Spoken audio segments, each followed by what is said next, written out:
Welcome, welcome, welcome. Hello, I'm your host, Mrs. M. And if you haven't, make sure you click the link below. That way you can subscribe to my channel and receive everything you need to scale your cleaning business to six figures and beyond. Pow! And we're going to do that using Gov cleaning contracts. So hello, hello, hello. Now, I am going to cover in this video how important it is not to just be concerned about being a prime contractor, but there's nothing wrong with looking at being a subcontractor. So I know a lot of individuals get hung up on the fact that they want to be a prime, but you'd be surprised at how many opportunities there are in being a subcontractor. Now, what is the difference between being a subcontractor and a prime contractor when it comes to doing Gov cleaning contracts? Well, one of the main things is that the prime contractor is the one that is connected with the contract, where you are the subcontractor and you're connected to the prime.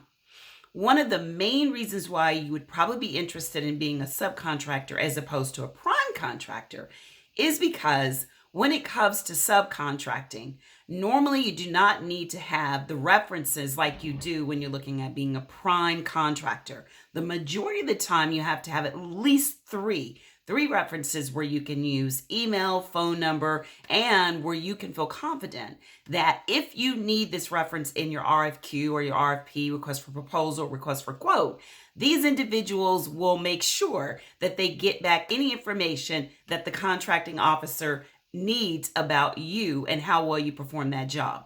Now, if you don't have maybe one, or you haven't been in business long enough to get and feel comfortable with the three references, then I want to make sure that you understand there is nothing wrong with being a subcontractor at all. And I know individuals that have been subcontractor for years and they're doing well over millions of dollars in Gov cleaning contracts. So I want to make sure you understand that there's nothing wrong and that there is a place for doing subcontracting.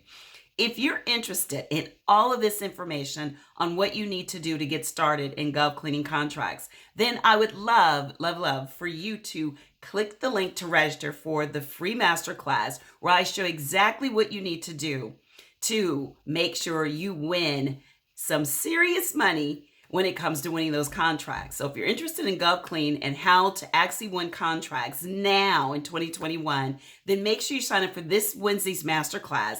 It is going to cover that and so much more. So I'm going to talk about the three basic requirements. I'm going to also go into how to actually contract and start contacting with the government buyers. And the last thing is where to actually find the contracts. Where are they? So if this sounds like it would be a great fit for you, then I know it would be a great fit for me. Make sure you click the link. Be there this Wednesday. Bring your energy. It's live. And I love to see you. Until next time, be safe and take care. Bye-bye.